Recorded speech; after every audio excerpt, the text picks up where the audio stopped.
Você acompanha agora o Jornal da Rede Alesp.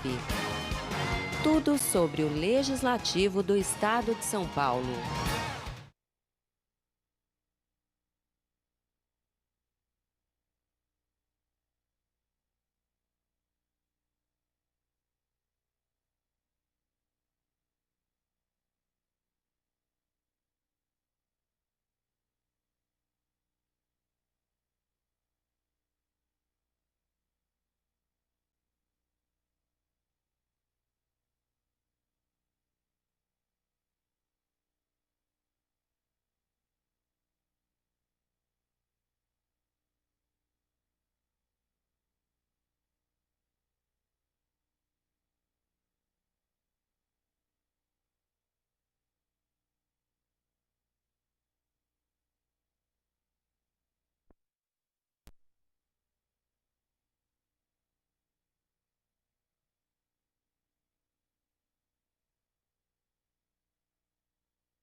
Agora você tem acesso fácil e rápido a tudo o que acontece na Assembleia Legislativa de São Paulo.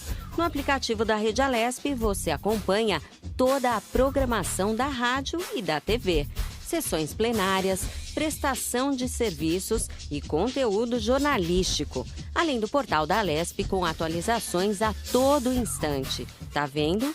Tudo da Rede Alesp cabe aqui, na palma da sua mão. Baixe agora na sua loja de aplicativos. E aí, baixou?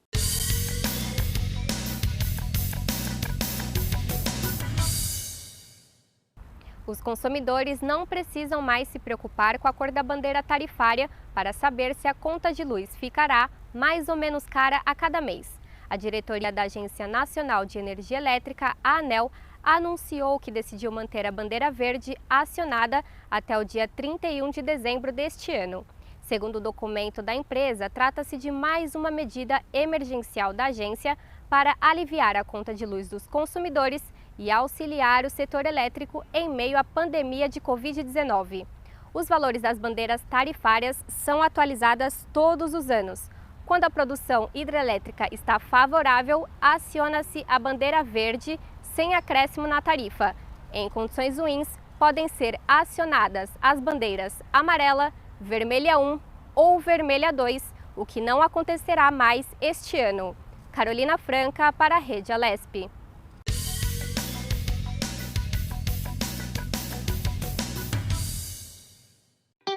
Na dúvida, não compartilhe. Urgente! O Brasil não tem mais notícias falsas. Só que não. Não adianta. Por mais interessante que seja o título da notícia, não dá para confiar só nele antes de compartilhar o conteúdo. A gente precisa ler tudo, checar as informações e só aí passar a reportagem ou o post adiante. Isso porque as pessoas que fazem notícias falsas costumam criar manchetes apelativas. A ideia é justamente chamar a nossa atenção e fazer com que os mais apressados repassem a informação sem ler o texto até o final. E elas são muito boas nisso. Então, precisamos ficar atentos. Muito cuidado na hora de repassar conteúdos. Não faça parte da corrente da desinformação. Você é responsável pelo que compartilha.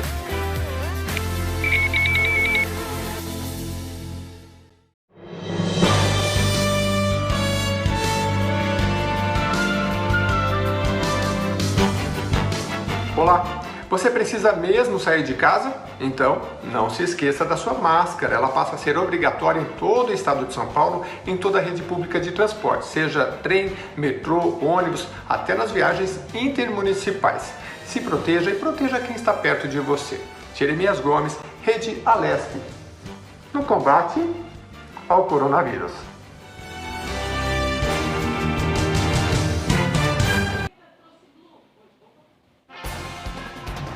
Você acompanha agora o Jornal da Rede Alesp. Tudo sobre o Legislativo do Estado de São Paulo.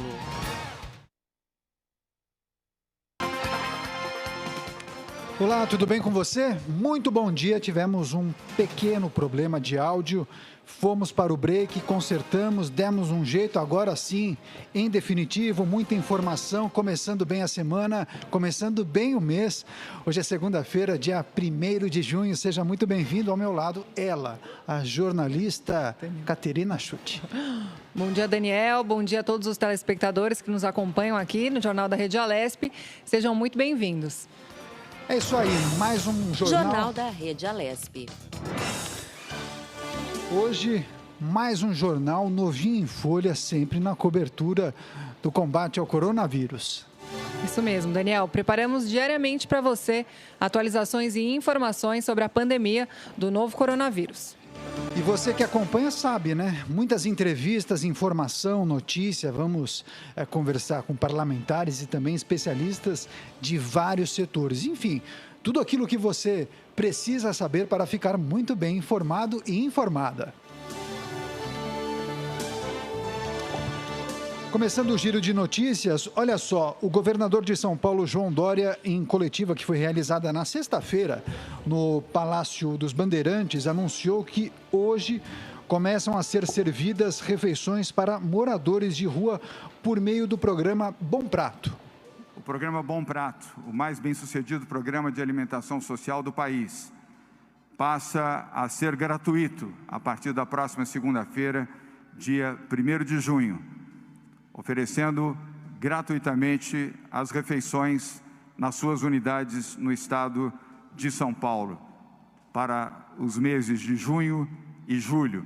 São 59 unidades espalhadas pelo estado e nós ali estaremos oferecendo as refeições gratuitas, especialmente para as pessoas em situação de rua. Isso representa um investimento adicional de R$2 milhões do governo do estado de São Paulo e é mais uma medida que reflete a nossa preocupação para o lado social e para atender a esta camada fragilizada da população em situação de rua. Repito, o programa do Bom Prato está focado e continuará para as pessoas em situação de rua. As pessoas em situação de pobreza e extrema pobreza já estão recebendo na região metropolitana e em outras regiões do estado de São Paulo, o alimento solidário, a cesta com alimentos para atender até 4 pessoas durante 30 dias. Neste primeiro movimento, 1.100.000 cestas estão sendo distribuídas. E a secretária de Desenvolvimento Social do Estado, Célia Parnes, detalhou como funcionará a distribuição nas unidades do Bom Prato. 15.000 pessoas previamente cadastradas pelos municípios que possuem os restaurantes Bom Prato receberão um cartão QR Code ou cartão do município e por 60 dias até 31 de julho poderão fazer essas refeições de forma gratuita. Um investimento do governo do estado de R$2 milhões, garantindo segurança alimentar, dignidade, cuidado, que é a marca deste governo, para essa população que é extremamente frágil, tanto no sentido habitacional, como também de renda e emocional. E o governo também anunciou a orientação para empresas privadas, o teste em massa de seus funcionários, para que se tenha um melhor mapeamento dos casos no estado. Este programa vai orientar os gestores das empresas quanto à prevenção e monitoramento das condições de saúde dos seus funcionários, colaboradores e fornecedores diretos, e também a segurança dos seus clientes. Esta é uma orientação do governo do estado e que será também a mesma orientação de prefeitas e prefeitos do estado de São Paulo. Nesta fase de enfrentamento da doença e reabertura gradual da economia, no Plano São Paulo, o poder público pede e tem convicção de que terá o apoio da livre iniciativa na realização de testes em massa para ampliar a eficiência no enfrentamento da pandemia. Os protocolos darão a orientação necessária de como as empresas podem e devem aplicar os testes e com qual regularidade isso deverá ser feito. O diagnóstico preciso é fundamental, como dizem os cientistas e os membros do nosso Comitê de Saúde para controlar e superar a crise do coronavírus. O governo do Estado de São Paulo vem fazendo a sua parte. Já adquiriu 3,3 milhões de testes que vêm sendo aplicados de forma gradual e priorizando os profissionais de saúde e os profissionais de segurança pública. E o governador também anunciou que as 38 cidades da região metropolitana de São Paulo serão divididas em 5 regiões de acordo com as características demográficas e a capacidade hospitalar de atendimento à Covid-19. A região metropolitana de São Paulo, chamada Grande São Paulo, será agora dividida em 5 regiões de saúde no Plano São Paulo.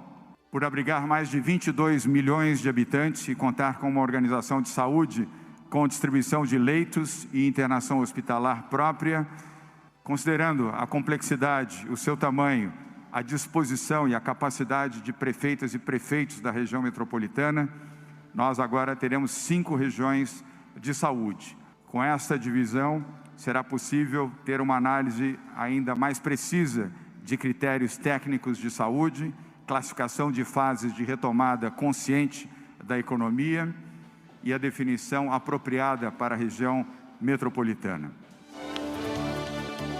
E o governador João Dória anunciou a abertura do cinema Drive-In no Memorial da América Latina já a partir do dia 16 de junho.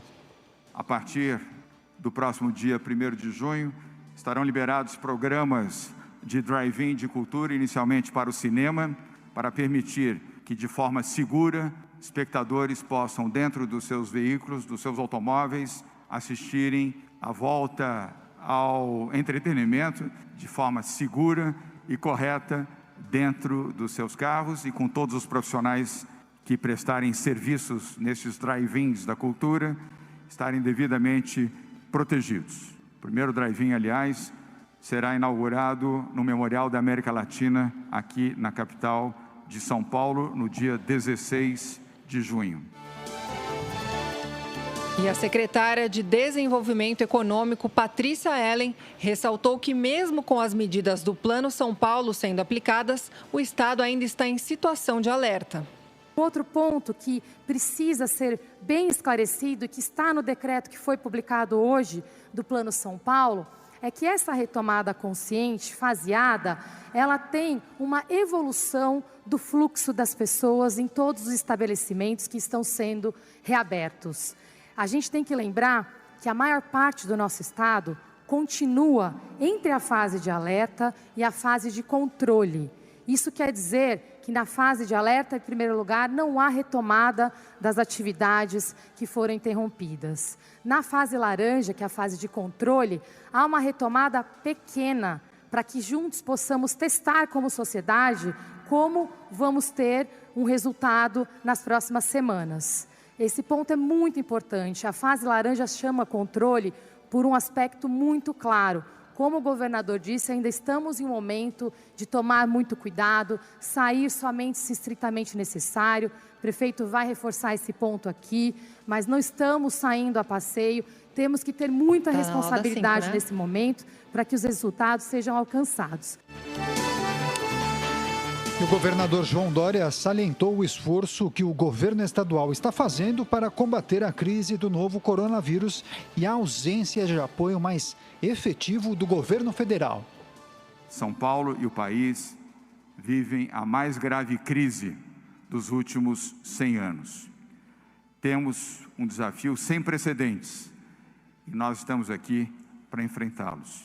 É o que temos feito nos últimos 70 dias no governo do Estado de São Paulo, na prefeitura da capital de São Paulo, assim como nos outros 644 municípios do nosso estado. Mas mesmo numa semana como esta, em que o Brasil se tornou, infelizmente, o epicentro global da pandemia, o governo federal se mostra ausente. Ausente no principal problema do país, o combate ao coronavírus, ausente na luta para salvar vidas, ausente no apoio aos profissionais de saúde e ausente na solidariedade aos mortos e enfermos. Ouvimos palavras e palavrões contra o Supremo Tribunal Federal, contra parlamentares, contra a imprensa, contra jornalistas, contra instituições e contra a democracia, contra investigações, contra o bom senso, contra a paz e contra o equilíbrio. Ouvimos também essa semana, mais uma vez, palavras que ofendem a memória de judeus e de milhões de pessoas perseguidas pelo nazismo. Palavras contra a memória de todos que sofreram violências e arbítrios de regimes autoritários. Vamos parar com essa marcha da insensatez e com as ameaças à democracia e às liberdades fundamentais. Vamos respeitar o ser humano, vamos respeitar a história verdadeira, real, que não torna em glória regimes autoritários e de ditadores. Este é o lado triste da história mundial, é o lado triste também da história deste país. Precisamos trocar o gabinete do ódio pelo gabinete do diálogo. Brasília precisa associar-se à razão, ao bom senso, trabalhar pelo entendimento nacional e por soluções para os problemas do povo. Precisamos de um governo de construção nacional, não de destruição nacional. O Brasil não será nazista, não será fascista, nem comunista.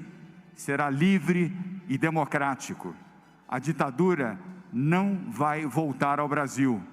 Nós não deixaremos. E quando me refiro a nós brasileiros de bem, não permitiremos a volta da ditadura no nosso país. Escutamos trechos da entrevista coletiva concedida pelo governador de São Paulo, João Dória, na última sexta-feira. São 9h47. Continuamos com o nosso giro de notícias nesta segunda-feira, dia 1º de junho. Vamos então conferir os dados sobre o coronavírus no Brasil nesta segunda-feira, de acordo com o levantamento que foi feito junto às secretarias estaduais de saúde. Foram registradas 29.341 mortes provocadas pela Covid-19 e 514.992 casos confirmados da doença em todo o país. Desde o dia 22 de maio, o Brasil é o segundo país com mais casos confirmados de Covid-19, atrás apenas dos Estados Unidos, que registravam mais de 1.700.000 casos até este fim de semana, de acordo com o balanço global que foi realizado pela Universidade Norte-Americana Johns Hopkins. Confira também a taxa de ocupação dos leitos de UTI em todo o país. No Acre, 86% em todo o estado. Em Alagoas, 79% em todo o estado da rede pública e contratualizados. No Amapá, 97,78% em todo o estado. No Amazonas, 82% em todo o estado. Já na Bahia, 68,58% em todo o estado. No Ceará, 89% em todo o estado. No Espírito Santo, 77,55% em todo o estado. Já em Goiás, 54% dos leitos de gestão estadual em todo o estado. No Maranhão, 94,31% na capital. Em Mato Grosso, 12,2%. Mato Grosso do Sul, 1,4% em todo o estado. E Minas Gerais, 67%. No Pará, pouco mais de 81% em todo o estado. Paraíba, 73%. No Paraná, 37,9% em todo o estado. Piauí, 61%. Pernambuco, 97% em todo o território. No Rio de Janeiro, 86% em todo o estado. Rio Grande do Norte, 72%. Rio Grande do Sul, pouco mais de 71% em todo o estado. Rondônia, 62%. Santa Catarina, pouco mais de 61% do sistema público em todo o estado. São Paulo, 74,5% em todo o estado. Sergipe, 81,2% do sistema público em todo o estado. Tocantins, metade dos leitos ocupados em todo o estado. Distrito Federal e Roraima não divulgaram a taxa de ocupação.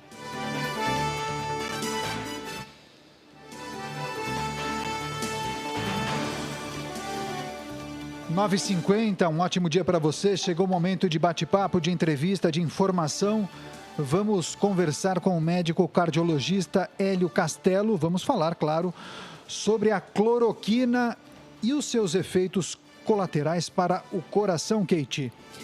Bom dia, doutor Hélio. Seja muito bem-vindo aqui ao Jornal da Rede Alesp. Bom dia, prazer é meu estar com vocês. Bom dia. Obrigado pela gentileza em atender a nossa equipe. Doutor, pesquisas com os remédios hidroxicloroquina e cloroquina, que são amplamente usados no combate a doenças como lúpus e artrite reumatoide, aumentaram a esperança para o tratamento da Covid-19. Porém, alguns estudos dizem que esse uso tem efeitos colaterais bem severos. Eu gostaria que o senhor, inclusive, compartilhasse com o nosso público que efeitos são esses. Bom, um dos efeitos principais colaterais da hidroxicloroquina e da cloroquina é alterar um momento elétrico que tem o coração. Veja bem, o coração é um saco de músculo que é contraído por estímulo elétrico. E a contração e relaxamento tem um potencial de eletricidade normal no coração. A cloroquina altera isso, pode alterar isso e pode causar arritmias graves, inclusive, eventualmente, levando à parada cardíaca. Certo, doutor. Bom, a gente tem escutado muito... Pois não, doutor, pode falar. Esse é um dos principais efeitos colaterais, né? Aquele que mais chama atenção em relação ao coração. Isso não quer dizer que é um medicamento que causa risco para todo mundo, obviamente que não. Mas, como todo medicamento, ele tem que ser dado com bastante cuidado. Eu estou falando isso porque existem os pacientes com lúpus, com artrite reumatoide, que tomam cronicamente esse medicamento. Mas eles são avaliados periodicamente e são dados com uma dose com bastante cuidado. Certo. Doutor, o senhor está pontuando, então, possíveis aí efeitos colaterais desse medicamento. Naturalmente, o senhor pontua, então, que não são todas as pessoas que vão, então, sofrer, né, desse efeito colateral. Na verdade, as pessoas que já têm algum problema cardíaco, são essas as pessoas que precisam tomar cuidado com esse medicamento, doutor?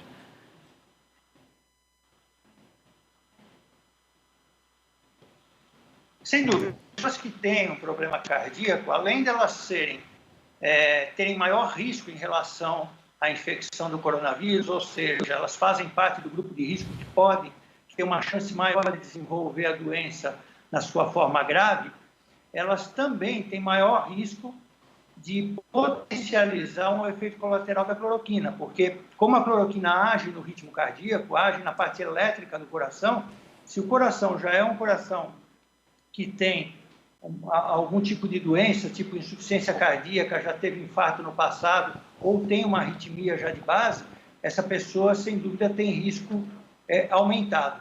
Agora, o efeito colateral da cloroquina, assim como o efeito colateral de quase todas as drogas que a gente acaba usando para várias doenças, ele pode ocorrer mesmo em quem não sabe que tem um problema cardíaco.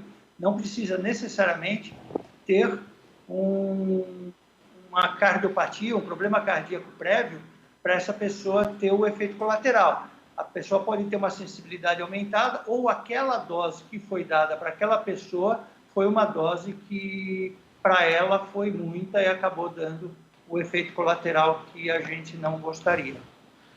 Essa informação importante e fundamental trazida pelo Dr. Hélio Castelo, cardiologista intervencionista, membro titular da Sociedade Brasileira de Cardiologia e também membro fundador da Sociedade Latino-Americana de Cardiologia Intervencionista.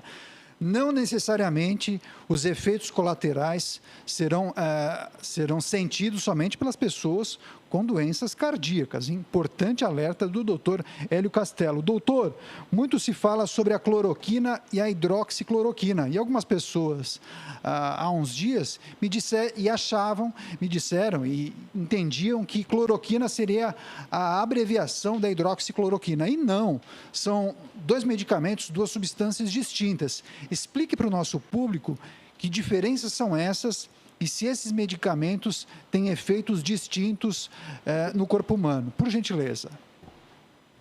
O medicamento que hoje a gente usa habitualmente para artrite reumatoide, para lúpus, está sendo usado inclusive para alguns casos de Covid-19, é a hidroxicloroquina. É uma molécula com um pouco menos de efeito colateral do que a cloroquina propriamente dita. Então, ela sofre um processo químico que acaba diminuindo um pouco os seus efeitos colaterais e mantendo as propriedades que a precursora dela, que era a cloroquina, ainda tinha. Então, hoje a gente usa, ainda tem cloroquina aí você pode dar também a cloroquina, mas praticamente a grande maioria é hidroxicloroquina. Na verdade, eu acho que a gente tem que falar em quanto a efeitos. Quanto a efeitos, as duas têm os efeitos muito semelhantes, entendeu? E a hidroxicloroquina, ela pode ter os efeitos colaterais também da cloroquina, como deletéria, etc., como principalmente a parte cardíaca. Então, é mais ou menos isso, porque a gente falar exatamente qual a atividade química, qual é a ação química que tem em cima da cloroquina para transformar a hidroxicloroquina, eu acho que não vem bem ao caso, porque não muda muito o entendimento das pessoas. Certo, doutor. Bom, a gente começou a entrevista, então, com o senhor pontuando, né, os possíveis efeitos colaterais, então, desses medicamentos. Em contrapartida, doutor, as notícias que nós temos é que existem pessoas, então, que foram medicadas com esses medicamentos e tiveram aí um resultado positivo. Até por isso, essa larga discussão em torno desses medicamentos. Até que ponto, doutor, esses medicamentos, então, podem ser eficazes aí no combate ao novo coronavírus? Olha, veja bem, essa doença é uma doença nova. A gente tem que sempre lembrar, em várias entrevistas ou lives que a gente tem participado, a gente tem sempre lembrando as pessoas que é uma doença que surgiu em dezembro, quer dizer, lá na China, e chegou aqui no nosso país agora em fevereiro, março. Ou seja, uma doença que tem 5 meses de existência no mundo. Então, tudo que a gente sabe é por muito pouco tempo e toda hora está mudando a nossa percepção. A hidroxicloroquina, ou a cloroquina, como a gente queira chamar, é uma droga que ela tem sido usada em várias endemias, pandemias, em várias infecções por vírus grave. Então, ela já foi testada para HIV, ela já foi testada para o ebola, chegou a ser usada em algum momento e depois percebeu-se que o efeito dela não era superior e que os efeitos colaterais acabavam colocando na balança efeitos e os colaterais, né, os efeitos bons e os colaterais, a balança tendia mais para os colaterais, ou seja, não tinha grandes vantagens em dar. Quando chegou agora o coronavírus, como a gente sabe que a hidroxicloroquina ela tem uma ação diretamente no receptor, a gente chama de receptor ECA2, que é o mesmo receptor que age alguns medicamentos para pressão, por exemplo, como a droga enalapril, a droga captopril, que são drogas que usam esse receptor para agir nas células para o combate da hipertensão. Esse receptor é o receptor que facilita a entrada do vírus dentro da célula. O vírus ele é um agente que ele precisa da nossa célula para ele se replicar. Ele entra na célula humana, lá ele usa alguns componentes da célula, ele se replica e aí ele sai da célula e vai replicar em outros lugares. É assim que funciona mais ou menos a ação do vírus.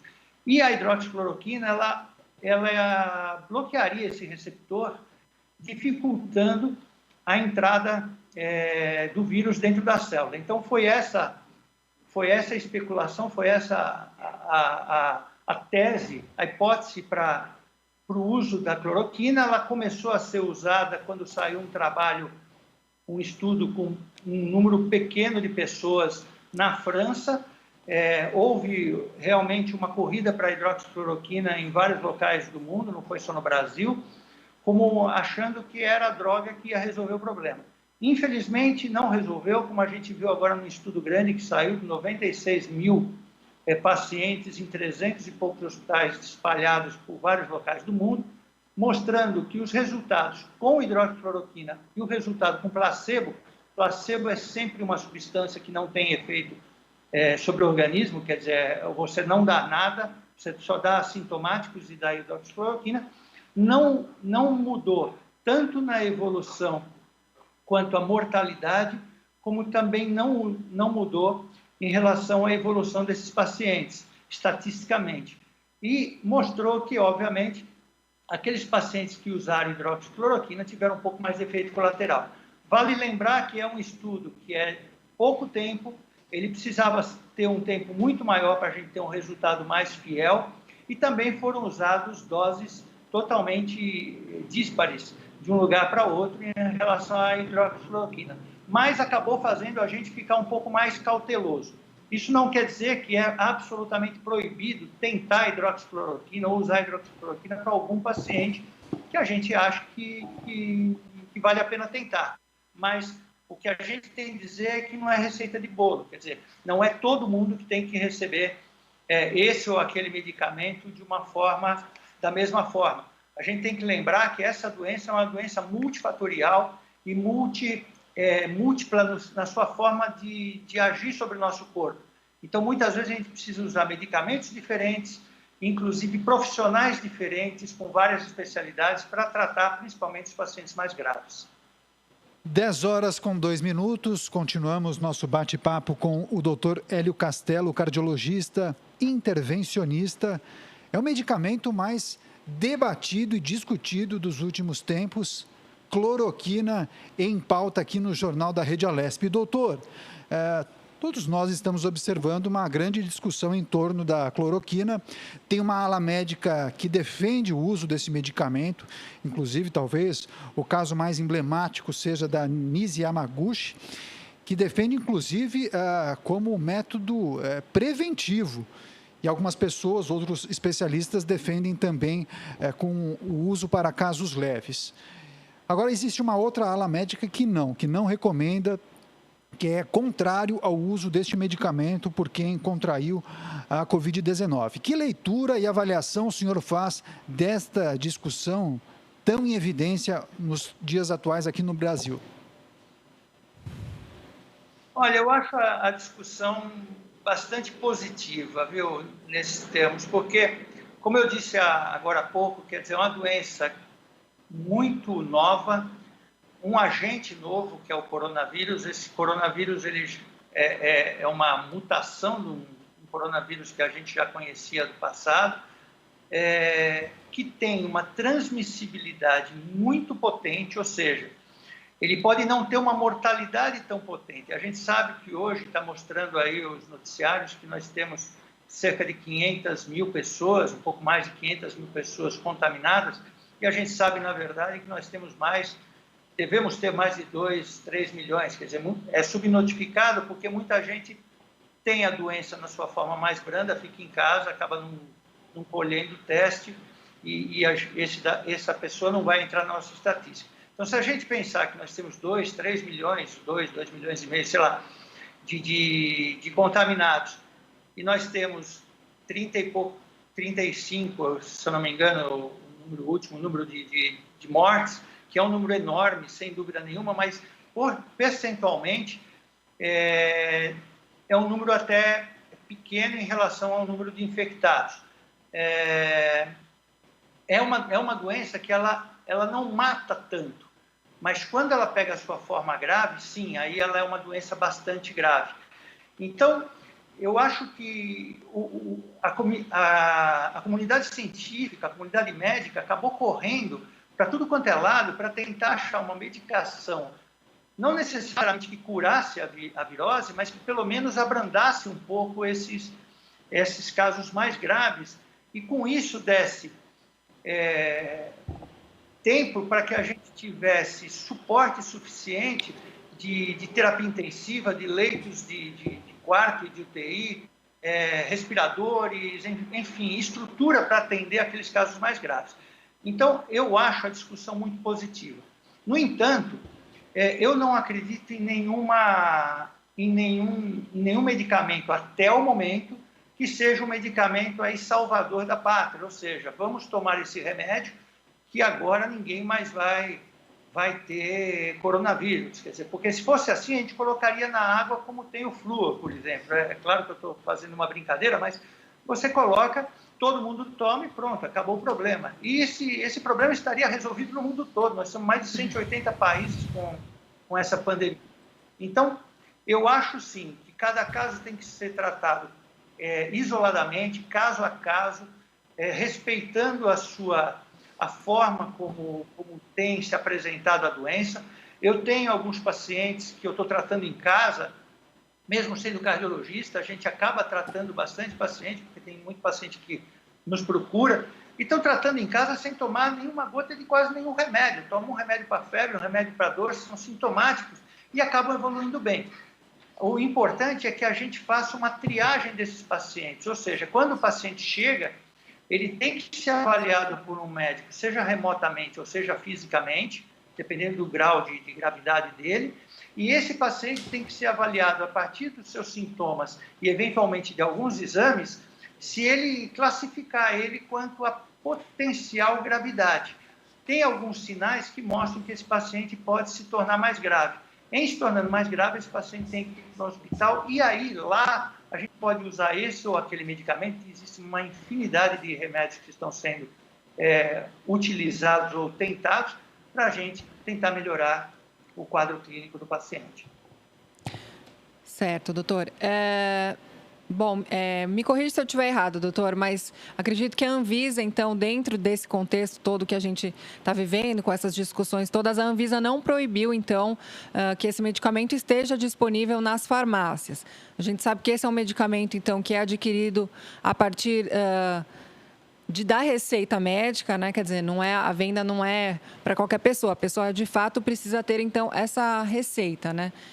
E dentro desse contexto de especulação, muito se falou até num possível esgotamento desse medicamento, enfim, muita gente considerando, então, realmente esse medicamento como o salvador da pátria, como o senhor mesmo mencionou, né? Como que está as vendas desse produto, doutor? Quer dizer, as pessoas continuam buscando, mesmo com todos esses aspectos que são levantados, né, a respeito, então, aí dos possíveis efeitos colaterais. Existe ainda uma busca muito grande, uma procura muito grande por parte da população nesse momento? Olha, eu acho que agora, no momento, essa busca diminuiu. No começo, sim, quando foram ditos por algumas pessoas na imprensa, foram ditos aí por políticos, por médicos, por algumas pessoas apontando a hidroxicloroquina como a droga que evitaria a doença, não a infecção, porque a infecção a gente pega independente da droga, mas evitaria a doença ou que melhoraria a sua evolução, até que curaria. Nesse momento, que foi lá no início da pandemia, principalmente em março, houve realmente uma corrida. E isso nos preocupou bastante, porque nós temos os pacientes, como vocês disseram no começo, com lúpus, artrite reumatoide, com algumas doenças, com malária, que malária é uma doença que atinge uma população muito grande, principalmente no norte do país, e que acabaram ficando sem condição de tomar o remédio. Nós temos, eu conheço uma pessoa, inclusive, que ela toma para artrite reumatoide, que ela passou aí em 4, 5, 6, 10 farmácias procurando a medicação e não achava. Acredito que agora isso daí está menos importante, porque a imprensa fazendo o seu papel de orientadora e trazendo informação séria, sem necessariamente uma ligação partidária ou política, etc., que é isso que o povo precisa. O povo precisa de uma informação correta, científica, e ponto. Mesmo nós que damos a informação, a gente pode ser que daqui uma semana a gente chegue e fale, olha, tal remédio que a gente está usando não dá mais para usar, porque a doença é nova. Então, a gente está toda hora aprendendo com ela. Eu digo que a gente está como se a gente estivesse aprendendo a andar de bicicleta na ladeira e sem rodinha. Quer dizer, a gente tem que andar e não pode cair. No entanto, eu acho que essa informação que vocês deram para a população, com esses novos estudos, mostrando até que não é exatamente isso, não é a salvadora da pátria, fez com que as pessoas tivessem um pouco mais de consciência, né? A droga tem que continuar sendo vendida, obviamente, porque tem pessoas que usam essa droga para outras coisas e para outras doenças, e doenças que muitas vezes são debilitantes. Quer dizer, uma artrite reumatoide, se parar de tomar hidroxicloroquina, se for esse o medicamento que está controlando, às vezes a pessoa não mexe direito o braço, não consegue caminhar, tem dores fortes, etc. O lúpus é a mesma coisa. Então, é fundamental que não desapareça. Eu acho que a corrida à cloroquina, eu acho que diminuiu bastante. Mesmo pacientes que a gente atende hoje, eles não questionam para a gente, escuta, doutor, vai me dar hidroxicloroquina? Não, eles não perguntam. Quer dizer, eles confiam no tratamento que a gente está oferecendo, enfim, na forma como a gente está tratando. Então, eu acho que diminuiu bastante, sim. É isso aí, quero agradecer demais a participação do médico Hélio Castelo, cardiologista, falando sobre a cloroquina e também os seus efeitos colaterais no coração. Doutor, sinta-se convidado para uma próxima edição do Jornal da Rede Alesp. Tem muitos assuntos, vamos falar, quem sabe, de azitromicina, Remdesivir, pesquisas em curso, enfim, tem muitas coisas para debatermos em torno da cloroquina e também da Covid-19. Agradeço demais a participação do senhor. Volte mais vezes aqui ao Jornal da Rede Alesp. Obrigado. E se vocês me permitem, eu acho que um dia a gente pode falar sobre o grande problema que nós estamos tendo de diminuição do número de infartos que estão chegando aos pronto-socorros por medo de se contaminar por cloroquina, e muita gente está morrendo em casa. Mas isso pode ser o papo para uma outra ocasião. Muito obrigado pela oportunidade. Muito obrigada, doutor. É isso aí. Vamos mais entrevista? Que tal? Vamos falar um de cada vez. 10 horas com 12 minutos. Muita informação, muita prestação de serviço. O Jornal da Rede Alesp agora vai conversar com o Antônio Vitório Cesseri. Ele é perito criminal da Polícia Técnico-Científica e a gente vai falar sobre um projeto chamado CISPLAN, que tem como objetivo gerenciar os recursos disponíveis da Polícia Científica para reduzir o tempo de atendimento de locais de crime, especialmente nas ocorrências com cadáveres, visando proporcionar uma melhor prestação de serviço à sociedade paulista. Kate. Bom dia, perito Antônio. Seja muito bem-vindo aqui ao Jornal da Rede Alesp. Bom dia a todos os ouvintes. Muito obrigado pela gentileza em atender ao nosso convite. Para começar esse bate-papo, Antônio, eu gostaria que o senhor explicasse para a gente como funciona esse sistema na prática. Bom, na verdade, o que a Polícia Científica está montando é um centro de operações inteligente, né? Nós tínhamos um centro de operações analógica e estamos passando para a parte digital. Na prática, nós montamos uma base operacional fixa que fica no Centro de Operações Integradas da Secretaria de Segurança Pública. É um centro multi-agências que nós temos contato com diversas outras instituições que prestam serviço de emergência à sociedade paulista. E temos times distribuídos pela cidade toda. Então, essa central recebe todas as requisições de perícia em local de crime e vai distribuindo conforme a natureza e a região do local a ser atendido. Isso dentro de uma plataforma digital. Certo, perito. Esse serviço ele é acionado em toda ocorrência com morte? Como que funciona? Na verdade, não só em toda ocorrência com morte, em todo local de crime que necessita o atendimento de uma equipe especializada. Então, serve para todos os locais de crime, com vítimas fatais, crime contra a vida, acidentes de trânsito, crimes que envolvem especialidade de engenharia, desabamentos, desmoronamentos, incêndios, e também crimes com menos impacto, furto, roubo, crimes de menor potencial ofensivo. Então, toda a nossa malha é distribuída por esse centro dentro dessa plataforma digital. Isso vai facilitar certamente o trabalho, agilizar processos. Eu gostaria de saber do senhor quantas ocorrências esse sistema pode administrar simultaneamente. Dentro da cidade de São Paulo, que é a primeira fase do nosso projeto, nós estimamos uma média de 3.000 ocorrências por mês, que demandem o deslocamento de equipes para atendimento de local. Essa demanda, obviamente que uma mesa operacional não tem condições. Então, nós estamos dividindo o tanto de ocorrência, né, em mesas operacionais de controle. Cada mesa operacional administra em cerca de 750 locais por mês. E, Antônio, uma equipe pode acabar rejeitando aí o acionamento por não poder atender naquele momento a ocorrência?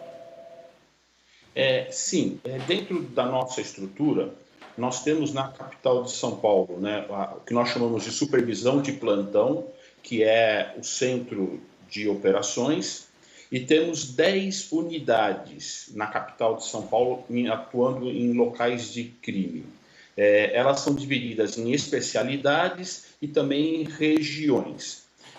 A unidade, essas 10 unidades, ela pode ter 1, 2, 3, 4 times na rua simultaneamente. Então, o que o sistema faz? Ele manda para a unidade, naquele momento, para o time que tiver a previsão de atendimento mais rápido. Mas, pela imprevisibilidade da nossa atividade, pode ser que aquele time demore um pouco mais de tempo numa ocorrência, então o próprio time ele pode rejeitar ou redesignar para um outro time da própria unidade, para abreviar o atendimento desse local. Agora, Antônio, eu tenho uma dúvida em relação ao sistema, porque naturalmente para colocar um sistema complexo como esse no ar, é necessário passar por uma série de testes, exames, verificações. E nessa primeira fase, esse sistema apresentou algum tipo de deficiência que vocês pensam em fazer ajustes e correções? Conta para a gente um pouco desse processo. Sim, esse é o mundo não cor-de-rosa, né? Estamos, sim, enfrentando dificuldades de diversas naturezas. As principais dificuldades são de infraestrutura. A capital de São Paulo e nós realmente temos uma capilaridade muito grande, estamos em diversos locais bastante, digamos assim, ermos dentro da própria capital de São Paulo. Então, uma das dificuldades é de infraestrutura. Então, às vezes falha na comunicação, a nossa própria rede está em desenvolvimento, então às vezes falha da nossa rede de comunicação e optamos por uma tecnologia que já é bastante conhecida pela Polícia Militar.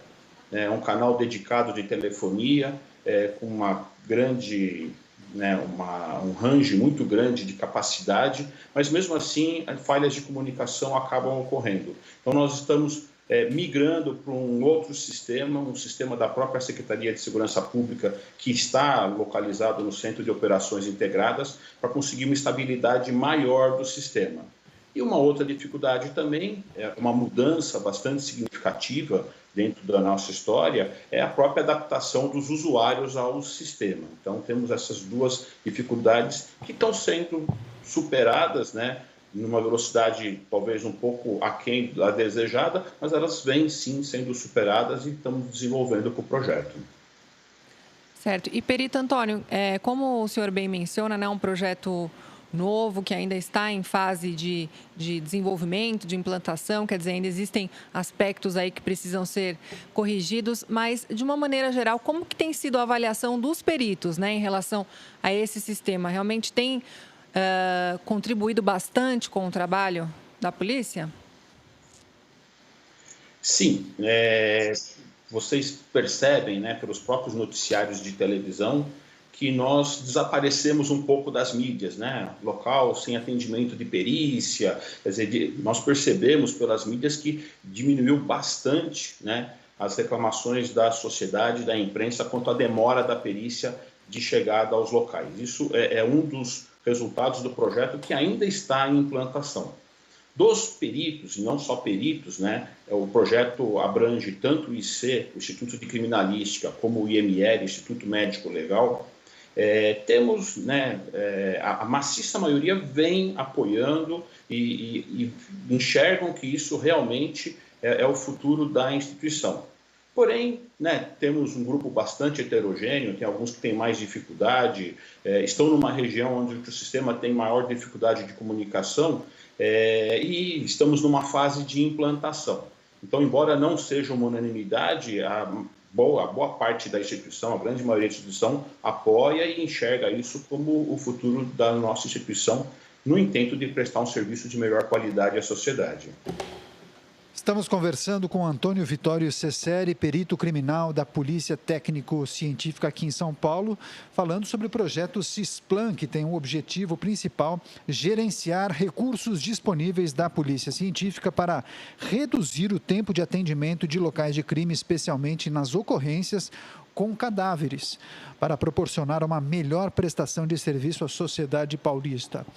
Antônio, claro que o objetivo de qualquer órgão ligado à segurança pública é sempre se desenvolver, melhorar processos e agilizar os atendimentos à população. Agora, eu gostaria de saber se a implantação desse programa, desse sistema, foi motivada por alguma situação ou algum problema identificado por vocês de maneira recorrente? De fato, né, nós temos que pôr a nossa meia-culpa. Em alguns locais, realmente houve falha da instituição no tempo de chegada ao local. O sistema de acionar a perícia, ele tem um procedimento jurídico bastante prolongado, digamos assim. Nós não atuamos de ofício, nós não podemos ver um local de crime e determinar que uma equipe vá atender esse local. Então, essa ocorrência, ela normalmente, preliminarmente, ela é atendida pela Polícia Militar. A Polícia Militar apresenta essa ocorrência numa delegacia de polícia para a autoridade policial e, posteriormente, a autoridade policial solicita a perícia. Esse processo todo demanda um tempo. E esse tempo, muitas vezes, ele é inadequado para a sociedade. A ideia desse projeto, ela é bem audaciosa, né? Ela vai gerenciar melhor os recursos da Polícia Científica, nós vamos minimizar de maneira significativa o nosso tempo de atendimento, mas ele permite, por estar numa plataforma, integração com as demais polícias. Então, para que todo o processo que se faz necessário cumprir, por ser um processo jurídico, ele seja feito de maneira mais automatizada, para aí sim prestar um serviço das 3 polícias de melhor qualidade para a sociedade, reduzindo significativamente o tempo de atendimento de local de crime. A principal motivação, de fato, além da própria imagem da instituição, é prestar um serviço de melhor qualidade à sociedade. Nós temos plena convicção que um cadáver em via pública, por um tempo muito prolongado, impacta sobremaneira toda a sociedade, que nem São Paulo. Um acidente de trânsito numa marginal é um caos na cidade. Então, dentro disso, a nossa ideia é realmente cumprir todo o procedimento jurídico, prestar um serviço de qualidade à justiça, que nosso laudo vai para a justiça, e impactar o menos possível a sociedade dentro dessas ocorrências que são realmente trágicas. Conversamos com Antônio Vitório Cesseri, ele é perito criminal da Polícia Técnico-Científica aqui do estado de São Paulo, falando sobre o projeto CISPLAN, que vai gerenciar os recursos disponíveis da Polícia Científica para reduzir o tempo de atendimento de locais de crime, especialmente nas ocorrências com cadáveres. Kate. Perito Antônio, muito obrigada pela sua participação. Até a próxima. Em nome da Polícia Científica, agradeço a oportunidade de participar e, se novamente pudermos participar numa fase mais evoluída do projeto. Ele abrange a capital, posteriormente a capital e a grande São Paulo, e vai também por todo o interior do estado. Então, se Deus quiser, numa próxima oportunidade, já teremos uma fase bem mais concluída desse projeto. Obrigado a todos os ouvintes pela atenção à Polícia Científica. Muito obrigada. 10 horas com 25 minutos, continuamos com o nosso giro de notícias aqui no Jornal da Rede Alesp, começando bem a semana, segunda-feira, e começando também bem o mês, 1º de junho, que seja um mês de muitas vitórias e muita saúde para todos nós. Vamos nos cuidar. Olha só, continuamos conferindo os casos de Covid-19 no mundo. Que números são esses, Kate? Os números superaram os 6 milhões neste domingo, aponta o monitoramento da Universidade Americana Johns Hopkins. A marca dos 5 milhões de casos havia sido alcançada há 10 dias. E os Estados Unidos são o país com mais casos, cerca de 1.700.000, de acordo com o levantamento desta universidade. Em segundo lugar, vem o Brasil, com 514.992 casos da doença. A Rússia está em terceiro lugar com mais infecções, de acordo com a universidade. São 500.000 casos. Bom, confira os países com mais casos de Covid-19. Estados Unidos, 1.770.384. Brasil, 514.992. Rússia, 405.843. Reino Unido, 274.220. Espanha, 239.228. Itália, 232.664.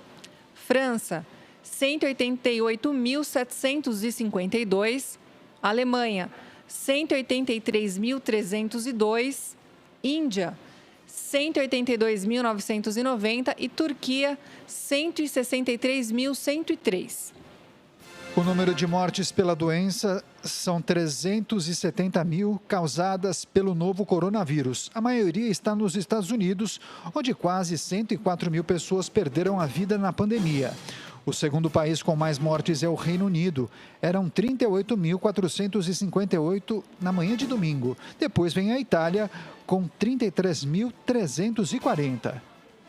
E o Brasil está em quarto lugar em número de mortes. São 29.341, segundo o levantamento feito junto às secretarias de saúde. Vamos conferir, então, o número de mortos pelo mundo. Estados Unidos, 103.781. Reino Unido, 38.458. Itália, 33.340. Brasil, 28.872. França, 28.774. Espanha, 27.125. México, 9.779. Bélgica, 9.467. Alemanha, 8.539. Irã, 7.797 óbitos registrados. Canadá, 7.159 óbitos até agora. A Alemanha já registrou 5.975 mortes. A Índia, 5.188 óbitos. Muita gente. Situação complicada, hein? Situação complicada. Bem, agora são 10 horas com 29 minutos. Muitas informações ainda hoje. Se você puder, fique em nossa companhia. Garanto que você vai ficar muito bem informado e informada. E agora nós temos mais entrevista, mais bate-papo. Vamos conversar com Rogélio Ferreiro Rodrigues Salceda. Ele é secretário de Desenvolvimento Social da cidade de Itanhaém, município muito conhecido do litoral sul de São Paulo. Ele vai falar sobre as ações sociais para o grupo da terceira idade durante a pandemia do novo coronavírus. Bom dia, secretário Rogélio. Seja bem-vindo ao Jornal da Rede Alesp. Bom dia, bom dia. A gente que agradece a oportunidade de estar com vocês. Secretário, eu quero pedir desculpas, eu falei Rogério na apresentação, é Rogélio. Isso, é diferente mesmo. É isso aí, para começar o nosso bate-papo, eu já de antemão agradeço a gentileza em atender ao nosso convite, mas a cidade de Itanhaém é muito conhecida porque muitas pessoas saem da capital, das cidades do interior, se aposentam e vão curtir a terceira idade no município. Então, trata-se de uma cidade com muitos idosos e muitos destes estão inscritos no projeto Conviver, que oferece atividades para pessoas com idade a partir de 50 anos. E antes da pandemia, o atendimento diário variava entre 500 e 600 pessoas. Até o senhor pode atualizar esse número para a gente. E hoje, como está o atendimento desse projeto? Então, a gente tem hoje, além do Conviver, a gente tem outras terceiras idades parceiras do município, que é descentralizada aqui no município em bairros, em comunidades. Então, antes da pandemia, né, a gente tinha aí registrado aí em atividade física, dando qualidade de vida para os idosos, em torno de 5 mil idosos no município cadastrados. A atividade diária aqui no nosso centro de convivência do idoso, a gente tinha em torno de 500, 600 pessoas dia, de manhã e de tarde, fazendo atividade física, alongamento, qualidade de vida, e isso antes da pandemia. Aí, quando veio a pandemia, as atividades elas foram, na verdade, aí, por tempo indeterminado, a gente teve que interromper essas atividades por conta da aglomeração de pessoas. Mas aí veio a questão da criatividade dos nossos professores, né, dos nossos colaboradores aqui do social, e através das redes sociais a gente tem se comunicado com os nossos idosos, a gente tem feito através das redes sociais atividades físicas, alongamento, diálogos também com os nossos assistentes sociais, psicólogos. Então a gente não parou a atividade com a nossa terceira idade pelas redes sociais. O que, sem dúvida alguma, é muito bacana, né, secretário? Porque é importante que a gente se mantenha ativo de alguma maneira nesse momento, né? Ainda que de uma maneira aí criativa, como o senhor colocou, de uma maneira improvisada, mas especialmente o idoso, é muito importante que ele continue ativo de uma certa forma, né? Até para a saúde mental nesse momento aí de isolamento social. A gente vê muitas academias e fazendo lives com seus alunos nesse momento para manter, então, esse contato também, né, com as pessoas. Quer dizer, é um momento que as pessoas precisam muito uma das outras, né? Como que tem sido o engajamento, secretário, desse público? O pessoal está participando, tem se envolvido, tem se engajado mesmo aí de maneira virtual? Como que tem sido, na prática, essa experiência? Na verdade, na prática, tem sido até uma surpresa muito positiva, porque a gente, no início, né, achávamos que eles teriam dificuldade em relação a ter acesso, né, às redes sociais, mas muito pelo contrário. Eu acho que eles se adaptaram muito rápido à nova realidade que a gente está passando e o engajamento deles na doação, do tempo deles para a colaboração para o corpo, para a mente, para a alma, tem sido algo realmente bastante motivador para nós mais jovens, inclusive. Então, a participação deles é algo realmente extraordinário. Não só na questão, quando se diz para eles, no sentido motor, dos exercícios com os nossos professores, mas em campanhas, né? A gente tem aqui também as campanhas de solidariedade, a ajuda às pessoas que mais necessitam nesse momento de alimentos, de materiais de limpeza. E eles têm, por iniciativa, muitas vezes até das próprias terceiras idades aqui do município, feito arrecadações, drive-tour, né, onde as pessoas passam em frente das nossas terceiras idades e fazem doação para essas outras pessoas que nesse momento estão sofrendo com a questão da pandemia. Então, são atividade física, são essa relação humana, né, de poder colaborar com as pessoas. Então, tem sido ativo e tem sido algo constante aqui no município de Itanhaém. É isso aí, secretário. Eu tenho observado que muitos municípios do estado de São Paulo têm se desdobrado para conseguir atender às demandas e necessidades de suas populações. Algumas cidades são um pouco mais prósperas, com mais recursos, conseguem atender as comunidades mais vulneráveis, e outros municípios não têm essa facilidade e dependem muito dos repasses do governo estadual. Eu gostaria que o senhor fizesse uma breve análise da situação de Itanhaém em relação ao trabalho social que vem sendo desenvolvido durante a pandemia para assistir essas comunidades mais vulneráveis. Eu gostaria que o senhor contasse um pouquinho desse trabalho que vem sendo desenvolvido pela pasta conduzida pelo senhor.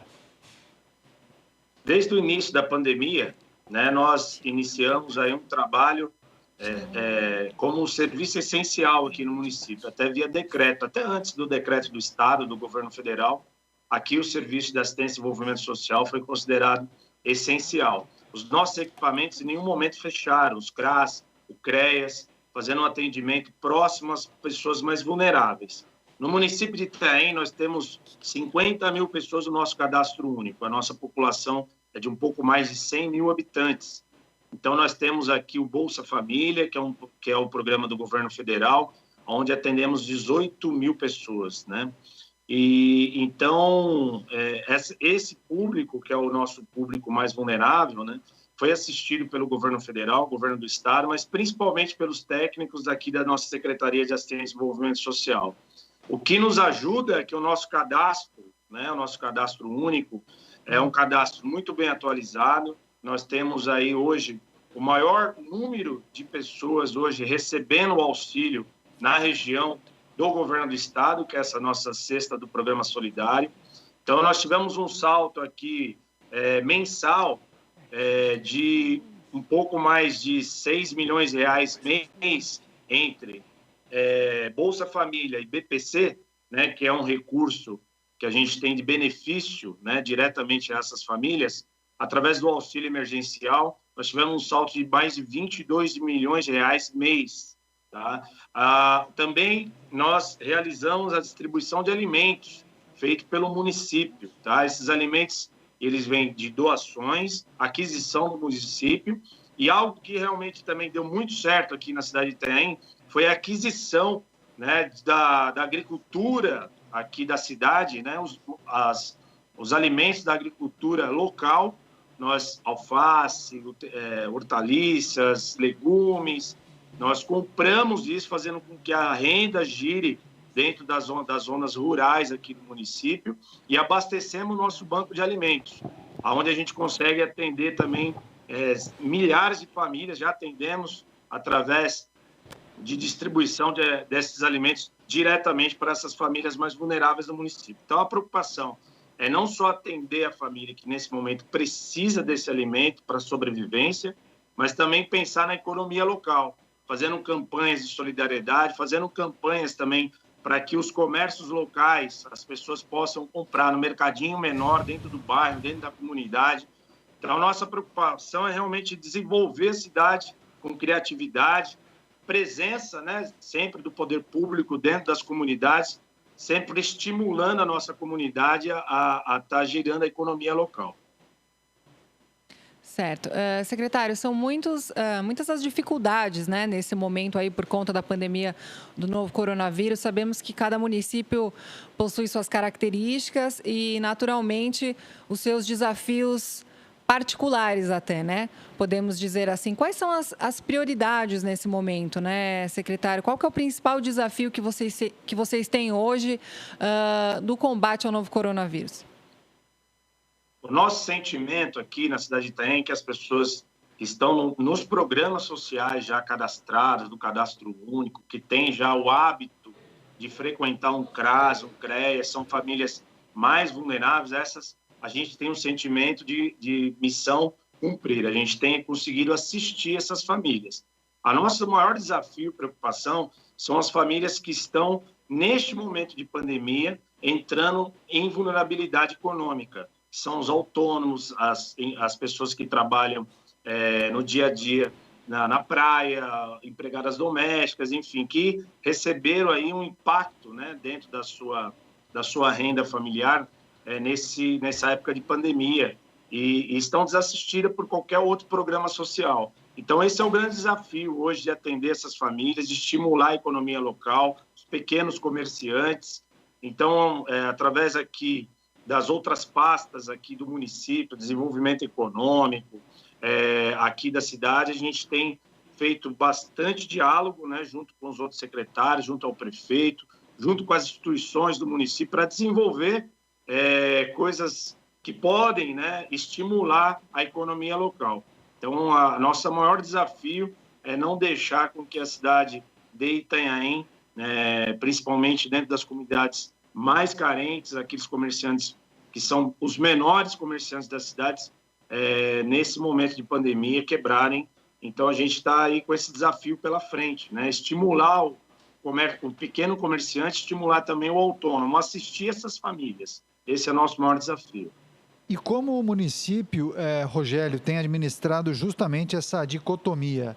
De um lado, as autoridades de saúde defendem e estimulam que as pessoas fiquem em casa. Do outro lado, alguns comerciantes e até prefeitos do estado de São Paulo incentivam e defendem a flexibilização do comércio e da economia. Como o município de Itanhaém tem administrado essa questão? É um dia de cada vez. A gente tem aí fato novo, né? Essa questão da fórmula que a gente tem de fazer com que a economia cresça, ao mesmo tempo proteger as pessoas, a questão da saúde. Então, nós temos aqui hoje no município de Itanhaém, nesse novo decreto do governo do estado, aqui a Baixada Santista, né? Até houve aí um movimento dos prefeitos, e aqui o prefeito de Itanhaém foi pessoalmente até o estado, até o governador, porque a gente está na cor vermelha, né, que é o momento da economia realmente ficar só com os serviços essenciais e não, né, dar oportunidade aqui para gradativamente a gente abrir o nosso comércio e atendendo, claro, todo o cuidado que o momento também nos dá em relação ao vírus. Então, já está sendo discutida essa nova fórmula por conta do número de leitos que a gente tem, a conta do isolamento social, existe essa fórmula do Estado, e a gente está aí aguardando que a partir da quarta-feira, né, vai ter um novo estudo sobre os números aqui da Baixada Santista, permitindo que a gente fique da cor laranja. Dessa forma, a gente consiga flexibilizar um pouco mais aí a questão da abertura dos nossos comércios também aqui na cidade de Itanhaém. Essa é a nossa expectativa, tá? Mas esse diálogo muito próximo ao nosso secretário de saúde aqui no município. Então, as secretarias, de uma forma intersetorial, se dialogam e trabalham um dia de cada vez. Certo. Secretário, o que a gente vê por parte aí do poder público são indicações, orientações, né, aí para a população, que as pessoas respeitem, então, as medidas de isolamento, tudo sendo orientado, então, da perspectiva dos profissionais da saúde. Como que tem sido a resposta da população aí em Itanhaém, secretário? As pessoas têm realmente respeitado, as praias estão realmente vazias nesse tempo? O que o senhor tem observado aí no dia a dia? A gente tem observado um aumento, né, bastante visível das pessoas mais confiantes na rua. Então, as praias aqui no município de Itanhaém, neste final de semana, a gente vê um aumento bastante significativo de pessoas caminhando, fazendo atividade física, andando de bicicleta. Isso talvez seja por conta das notícias que vêm do próprio governo federal, do comportamento talvez dos nossos líderes do governo federal e também do governo do estado, flexibilizando a capital e flexibilizando aí através dessa nova decreto inteligente em relação a essa questão das cores. Enfim, poucas pessoas entendem, mas a primeira visão que eu vejo assim das pessoas que a gente conversa aqui é de que as coisas vão voltar ao normal. O que a gente tem que fazer é dialogar com a população e entender que voltar ao normal é algo que realmente vai demorar um pouco.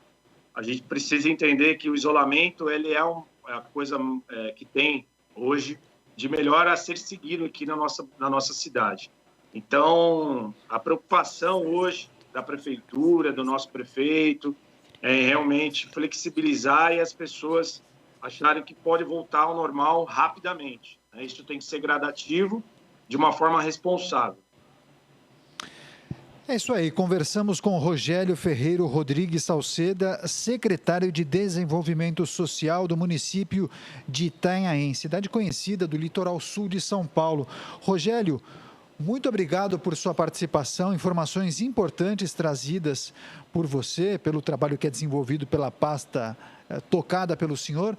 Boa sorte, esperamos passar por essa com saúde e certamente vamos vencer. Obrigado. Obrigado pela oportunidade. Até a próxima, secretário. 10 horas e 45 minutos. Agora vamos para um giro de notícias aqui no Jornal da Rede Alesp nesta segunda-feira, dia 1º de junho.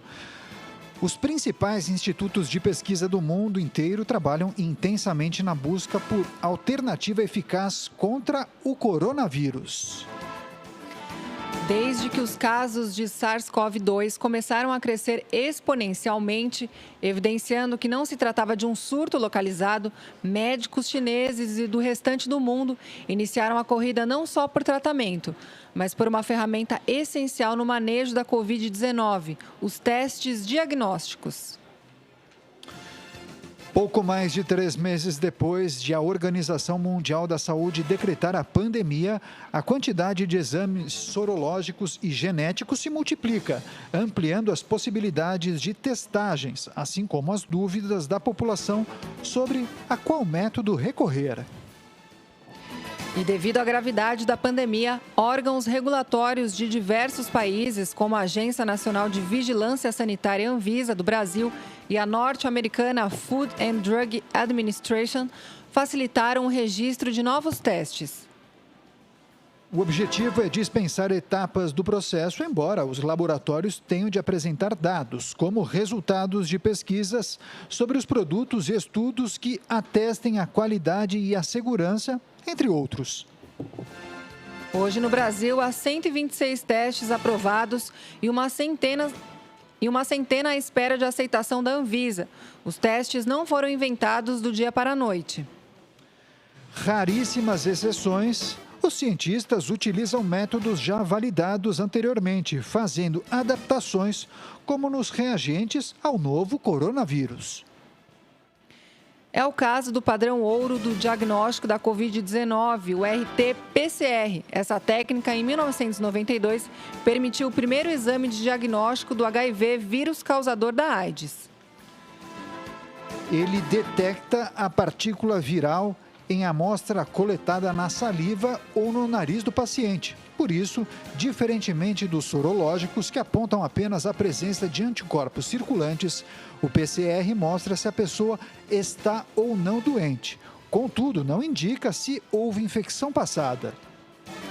E no Hospital Israelita Albert Einstein, em São Paulo, pesquisadores também desenvolveram um teste que identifica a presença do vírus e que deverá estar disponível ainda este mês. O método é baseado na tecnologia de sequenciamento de nova geração. E assim como o PCR, tem 100% de especificidade. Como a capacidade de processamento é 16 vezes superior, os cientistas acreditam que o diagnóstico poderá ser usado em testagens em massa, o que é feito hoje por meio dos exames sorológicos. Em nota, a direção do Albert Einstein disse que a nova tecnologia amplia a capacidade mundial de diagnósticos de meio rápido de tratamento e de isolamento dos doentes e contactantes, contribuindo para o controle da expansão da pandemia.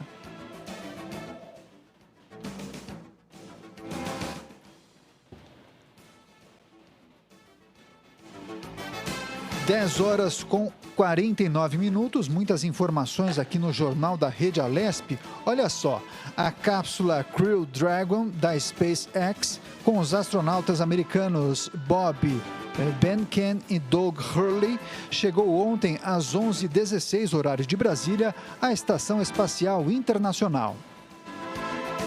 E depois do lançamento do foguete no último sábado, a partir do Centro Espacial Kennedy, na Flórida, os astronautas fizeram uma viagem de 19 horas a bordo da cápsula Crew Dragon até atingir o destino. A missão será considerada total sucesso quando os astronautas retornarem em segurança para a Terra. A expectativa é de que eles fiquem na estação por pelo menos um mês e, no máximo, por 4 meses. E a parceria pioneira entre a NASA e a SpaceX, a empresa do bilionário americano Elon Musk, já é apontada pelos cientistas como uma revolução que inaugura uma nova fase das viagens espaciais. É isso aí. Assim como outros segmentos da economia, o segmento de coworkings, que são os escritórios compartilhados, foi severamente atingido em cheio pela pandemia. E de portas fechadas por causa das recomendações de isolamento social, muitos deles não têm fôlego financeiro para sobreviver por muito tempo. Uma pesquisa realizada pelo coworkingbrasil.org, entidade que reúne mais de 800 espaços de coworking no Brasil, revela que 32% dos empresários do setor têm apenas um mês ou menos de caixa disponível. Outros 27% dizem ser capazes de se manter por 2 meses sem faturamento. E 28% dos empreendedores afirmam ainda ter caixa para suportar 3 meses ou mais de isolamento social. E o setor enfrenta a necessidade de se reinventar. Uma alternativa é funcionar como escritório virtual. Outra sugestão é atrair empresas que precisem desocupar imóveis alugados e partir para uma solução mais flexível e de custo mais baixo. 10h51, chegou o momento de mais uma entrevista aqui no Jornal da Rede Alesp. Vamos conversar com Herotilde Ribeiro dos Santos Minharro, juíza do Tribunal Regional do Trabalho da 2ª Região. Vamos falar sobre as 73 mil sentenças que o tribunal completou em 2 meses de trabalho remoto. Kate. Bom dia, juíza. Seja muito bem-vinda aqui ao Jornal da Rede Alesp.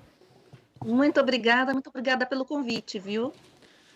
Legal, doutora, para começar esse bate-papo, os números são expressivos desse trabalho remoto. Eles aumentaram, viu?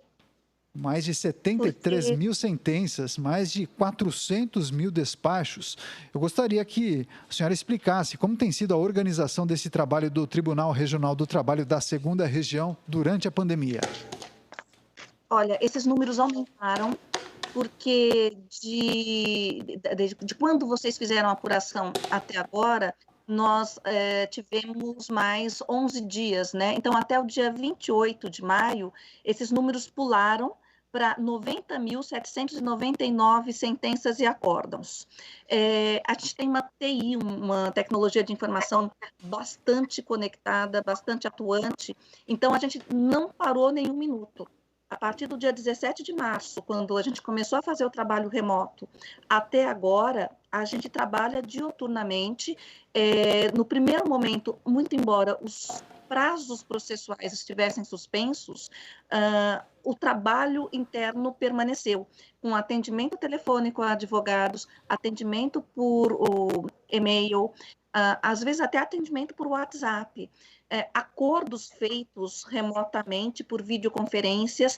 Agora, mais recentemente, em abril, o CNJ disponibilizou uma ferramenta que é o Webex, que é uma ferramenta para videoconferências. E a gente já começou com tentativas de acordo por videoconferências e mais adiante a gente vai tentar fazer as audiências de instrução, mas aí precisa de uma conexão maior com os advogados, precisa acertar um pouco melhor com os advogados como essas audiências de instrução poderão ser realizadas. Mas os números aumentaram e eu queria falar isso, né? 90.799 sentenças e acórdãos, 140.195 decisões interlocutórias, são 545.739 despachos ordinatórios, 100 milhões de atos praticados por servidores. E a nossa tecnologia de informação é de ponta, por isso que os números conseguem ser tão expressivos e por isso que magistrados e funcionários continuaram trabalhando a todo vapor. Certo. Doutora, há algum procedimento, né, que o TRT teve de deixar de realizar neste momento? E se sim, quais são eles, né? No primeiro minuto, assim, nos primeiros meses, acho que nos primeiros 45 dias, os prazos ficaram suspensos por determinação do CNJ. Então, os prazos não correriam, até porque os advogados precisavam se organizar também, as empresas precisavam se organizar, os próprios trabalhadores, nem todos têm meios telemáticos para comunicação. Mas, logo em seguida, o CNJ liberou os processos por PJE. Eu acho que o grande diferencial do seu trabalho com relação às outras justiças é que nós somos majoritariamente eletrônicos. Desde 2012, a Justiça do Trabalho da Segunda Região já trabalha majoritariamente com processos eletrônicos. Então, só os processos muito antigos são processos que tramitam ainda no meio físico, e são esses os processos que ficam parados, porque a gente não pode adentrar no fórum para pegar esses processos. Então, eles têm que ser, primeiro, digitalizados, para depois a gente dar continuidade a eles. E o segundo ponto que ficou também sem continuidade, mas agora há uma determinação da Corregedoria Geral da Justiça do Trabalho para que a gente comece a se esforçar para que isso saia também, são as audiências de instrução, são aquelas audiências onde a gente ouve as partes, ouve as testemunhas para formar a nossa convicção e poder prolatar a decisão. Todos veem uma certa dificuldade nisso por conta do acesso aos meios telemáticos. Então, às vezes, a parte e as testemunhas, especialmente do lado do trabalhador, talvez não tenham os meios para conseguir entrar numa videoconferência. As OABs estão vendo alguma forma de também conseguir auxiliar nisso. A OAB de São Bernardo, em especial, tem um projeto para auxiliar advogados e partes que não possuem esses meios telemáticos ou não têm habilidades com esses meios telemáticos para ajudá-los a ingressar nesse universo e participar da audiência virtual. A audiência de instrução, porque a audiência de conciliação ela já é feita. Doutora, a audiência de instrução, como a senhora bem mencionou, deve ser feita, ou poderá ser feita virtualmente. Em quanto tempo? Essa é uma realidade, a senhora entende? É uma realidade. Em outros regionais ela já está sendo realizada. Aqui no nosso tribunal, quando os advogados concordam com isso, quando as duas partes dizem nós temos os meios telemáticos para conseguir fazer essa audiência sem colocar ninguém em risco, sem que a testemunha precise se deslocar até o escritório, mantendo o distanciamento que é absolutamente necessário e que é determinado, o distanciamento é determinado pelo CNJ. Quando os advogados concordam, as audiências de instrução são realizadas. Perfeito. Agora, doutora, eu gostaria de perguntar para a senhora em relação às alterações que foram realizadas na legislação trabalhista nesses últimos meses em relação à pandemia, claro, algumas medidas provisórias editadas pelo governo federal e também ratificadas pelo Legislativo. Em razão dessas mudanças, a senhora e os colegas observaram um aumento no número de casos relacionados à legislação trabalhista? Mais ações acabaram aparecendo no tribunal ou ainda não é possível fazer uma avaliação neste sentido? Olha, o número de ações, ele acabou caindo. Nós tínhamos, no mesmo período, né, de 17 de março até 28 de maio, que foi o cálculo que a gente fez, até 28 de maio de 2019, entraram 72.123 novas ações. Nesse mesmo lapso temporal, entraram 40.022 novas ações. Então, houve um decréscimo de 56%. Porém, não é porque temos menos problemas. A gente continua tendo muito problema e essas medidas provisórias trouxeram alguns outros problemas que não tínhamos. O problema o que dificultou essas pessoas a ajuizarem a ação foi o confinamento. Muitos escritórios de advocacia estavam fechados e, por isso, muita gente acabou não ajuizando a ação. Mas já dá para ter um termômetro de que tem bastante problema envolvendo aviso prévio. As maiores ações, né, que a gente tem nesse lapso temporal são aviso prévio, multa de 40% do fundo de garantia que não foi entregue, a multa dos artigos 477, férias proporcionais não pagas. E eu acho que, nesse primeiro momento, a gente não tem como mensurar quantas ações são as diretamente ligadas à Covid-19, mas várias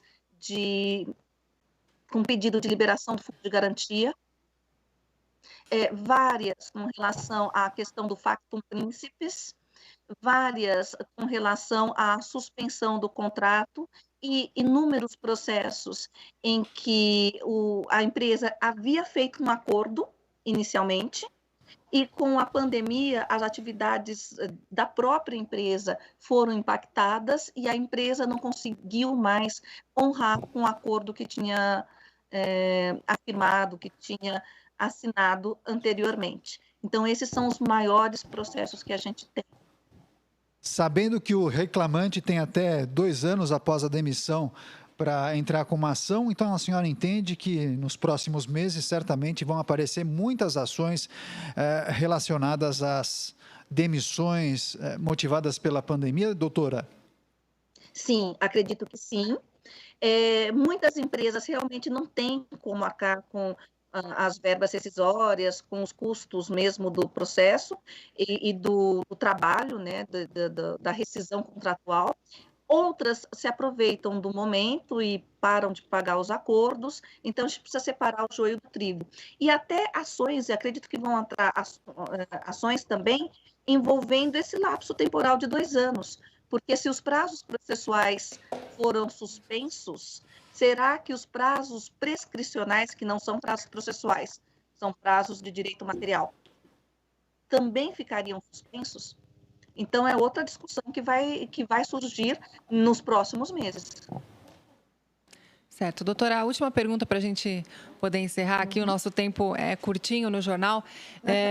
Como a senhora bem mencionou, muitas audiências, enfim, sessões acontecem no ambiente virtual, né? Então, a gente vê aí os servidores, os magistrados cumprindo, então, suas jornadas aí de casa, né? Realizando as audiências por videoconferência. E isso tem acontecido no judiciário e nas demais áreas aí, né? Todos muito presentes nesse ambiente virtual. Me parece que esse aspecto, então, do teletrabalho, num pós-pandemia, é capaz que muitas empresas acabem adotando aí por terem encontrado uma grande facilidade. A senhora acredita ou percebe essa movimentação também no judiciário? Sim, eu acho que o mundo mudou. Especialmente em segundo grau. Em segundo grau, as sessões são normalmente semanais, onde o advogado faz uma sustentação oral. É só o advogado com os desembargadores. Não há oitiva de partes, oitiva de testemunhas.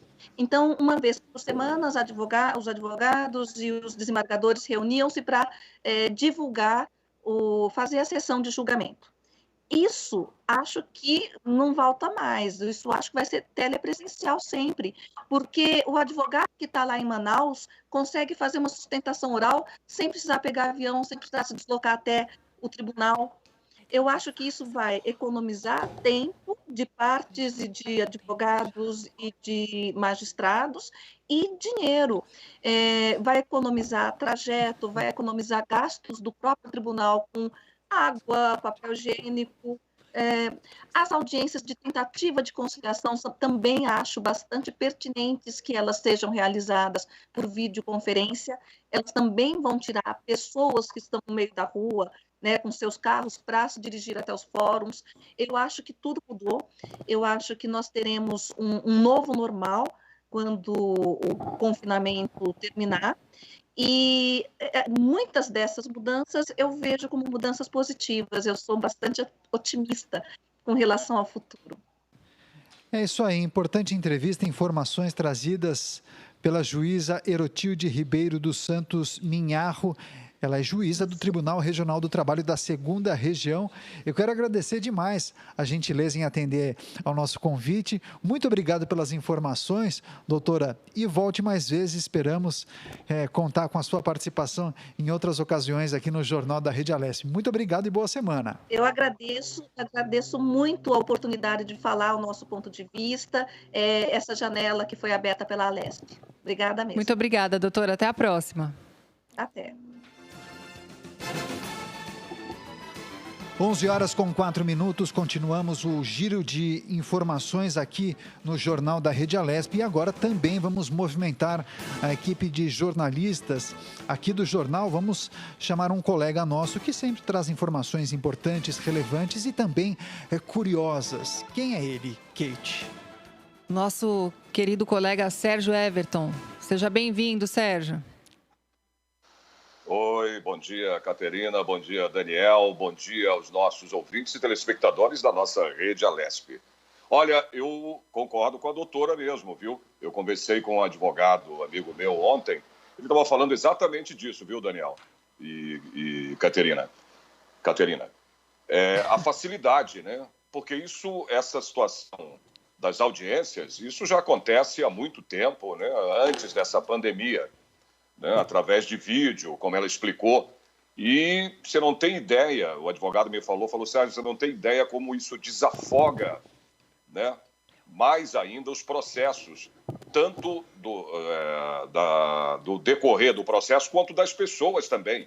Ele falou para mim, você não tem ideia como o fórum, por exemplo, aqui em São Paulo, é lotado, né, cheio. Agora não. Né, com essa situação que a gente está passando. Claro, ninguém queria essa pandemia, óbvio, né? Mas o que a doutora falou está certo, isso vai continuar, principalmente nesse ramo, né? Judiciário, tudo, isso já vinha sendo feito já há muito tempo. Agora, então, não vai ter volta mesmo, né? É a coisa presencial.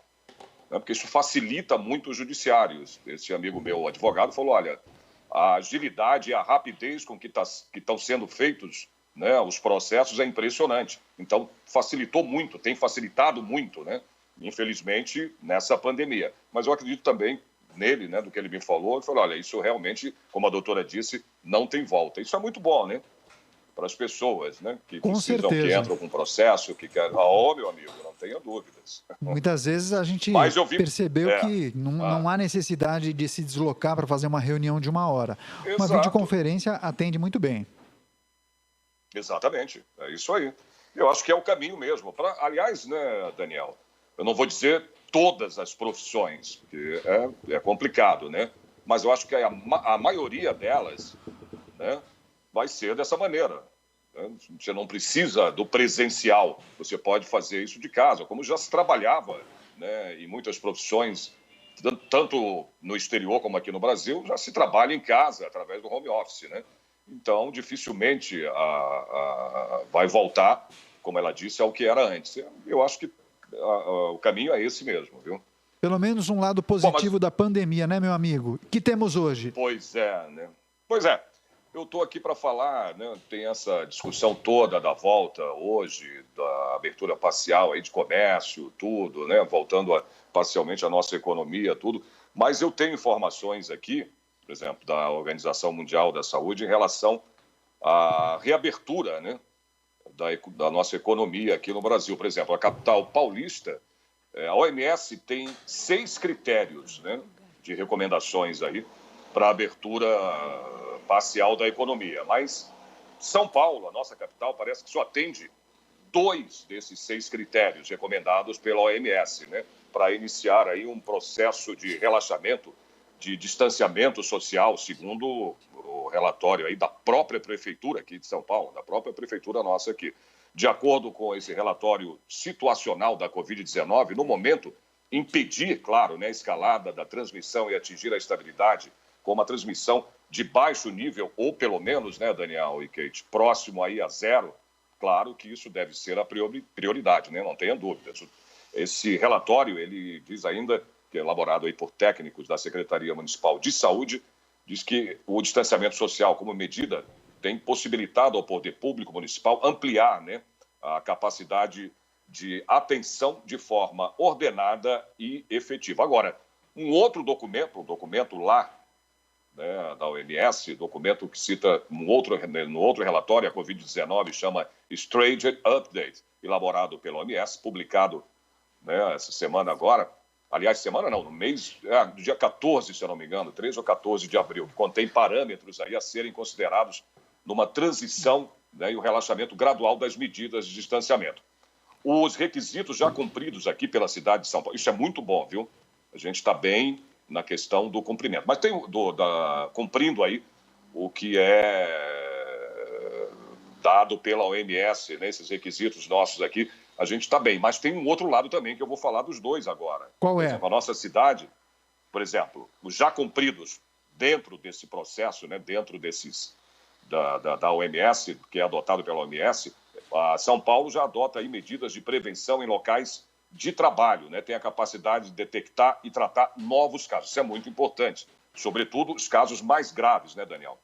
E isso inclui aí, medidas de distanciamento social, orientações de higiene e de etiqueta respiratória e, claro, quando possível, monitoramento da temperatura, né? Isso aí é uma afirmação dos próprios técnicos, né, aqui da Secretaria de Saúde, né?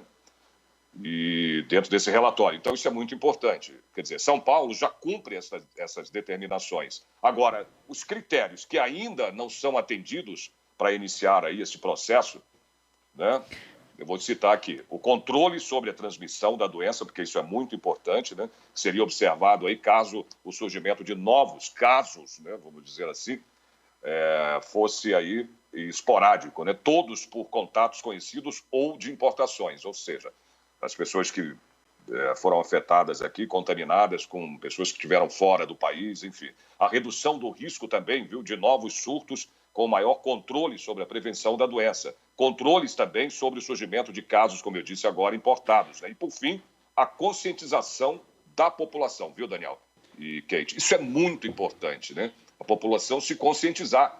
E a gente está nessa situação ainda, né? A curva ainda ela não foi desviada, não abaixou essa curva ainda, pelo contrário, tem crescido, né? Então, a população tem que ter consciência disso, né? No novo cenário, a população deve estar, como eu estou dizendo, consciente de que todo caso, seja ele grave ou não, deve resultar no isolamento aí do paciente. Então, essa parte é a parte ainda contrária, né, a esses 6 tópicos aí emitidos pela OMS. Só que tem uma coisa, viu, Daniel? A Secretaria de Saúde diz que essas regras da Organização Mundial da Saúde, elas são recomendações, né? Não são determinações. Então, aí fica meio complicado, né? A gente está discutindo isso, diz que são orientações. Na realidade, a OMS, para a Secretaria de Saúde aqui, né, de São Paulo, não é determinação. Então, fica meio, né, dúbio essa coisa, fica meio complicada, né, de você falar assim, a Organização Mundial determinou. Não. Segundo o Ministério da Saúde nosso aqui, ela orientou. Isso é uma orientação. Agora tem que seguir, né? Não vou dizer assim, olha, segue quem quer, quem não quer. Mas tem que seguir essa orientação.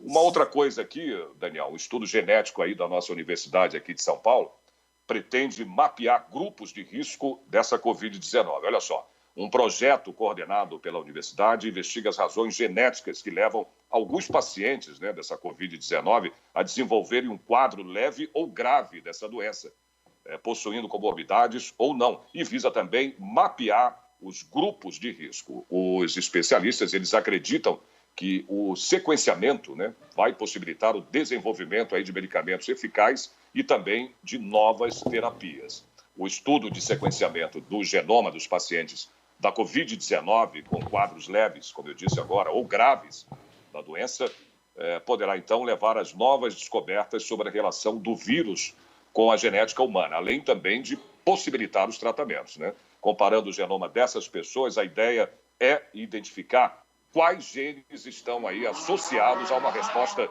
melhor. Passando moto aqui, desculpa, está passando uma moto aqui.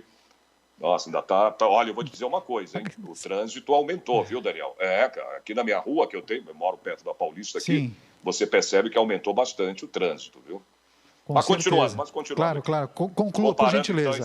Então, vou concluir, comparando os genomas dessas pessoas, a ideia é identificar que genes aí estão associados a uma resposta melhor ou pior da doença. Isso pode aí abrir diferentes caminhos da pesquisa, também do diagnóstico e de terapias, né?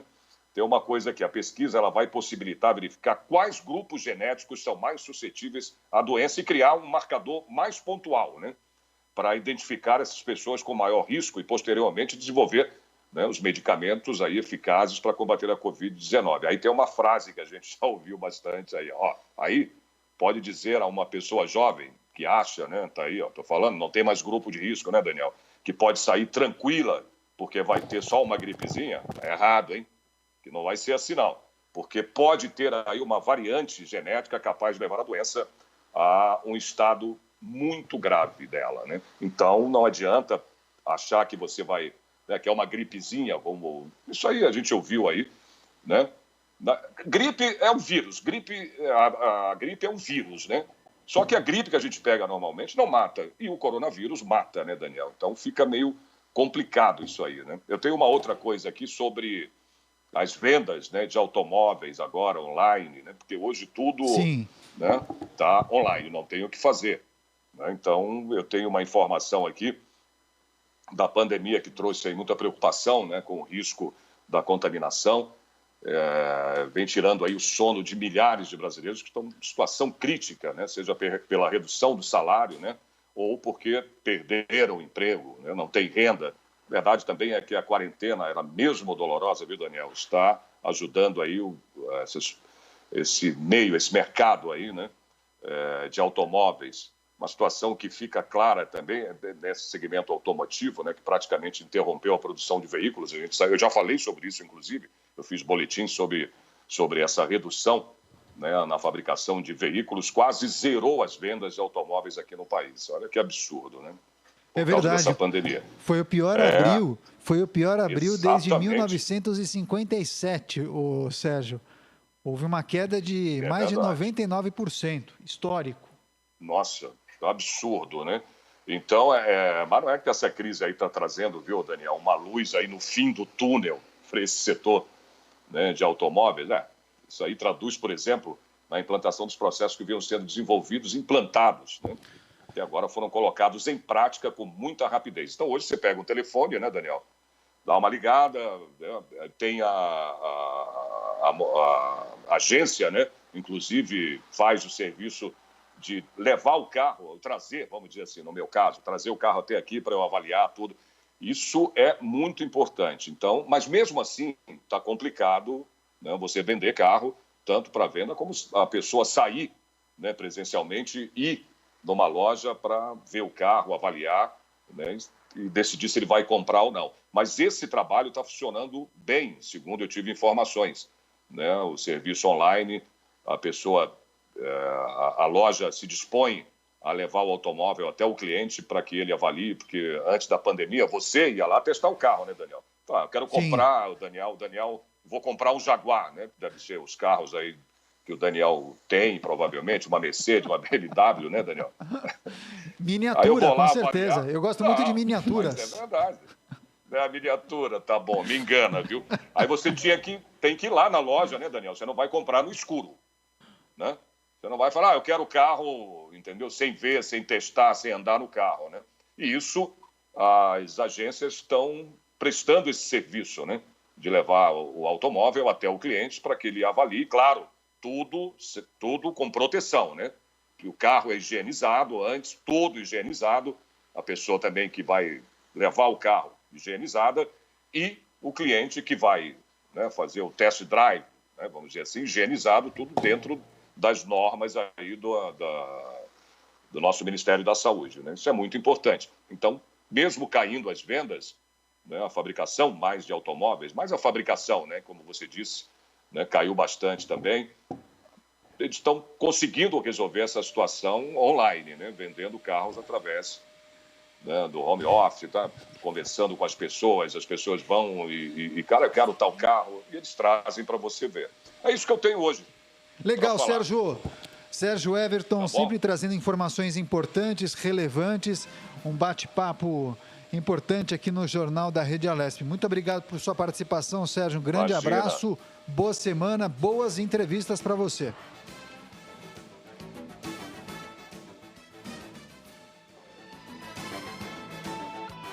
Que horas são agora, hein? 11 horas com 19 minutos. Vamos fazer o seguinte, vamos conferir o destaque que marcou esse primeiro bloco do Jornal da Rede Alesp. Olha só, os casos de Covid-19 confirmados no mundo superaram os 6 milhões neste domingo, apontou o monitoramento da Universidade Norte-Americana Johns Hopkins. A marca dos 5 milhões de casos havia sido alcançada há 10 dias. Os Estados Unidos é o país com mais casos, cerca de 1.700.000 casos, segundo o levantamento da Johns Hopkins. Em segundo lugar, vem o Brasil, com 514.992 casos da doença. A Rússia é o terceiro país com mais infecções, com quase 500.000 casos, de acordo com a Hopkins. Agora 11h20, vamos fazer o seguinte... A gente vai continuar na cobertura do combate ao coronavírus, muita informação, muita prestação de serviço, entrevistas, giro de notícias, repórteres entrando de suas casas, trazendo tudo o que acontece. Mas o que a gente vai fazer agora, Caterina? Vamos fazer um break e voltamos em poucos minutos com mais informações. Não saia daí.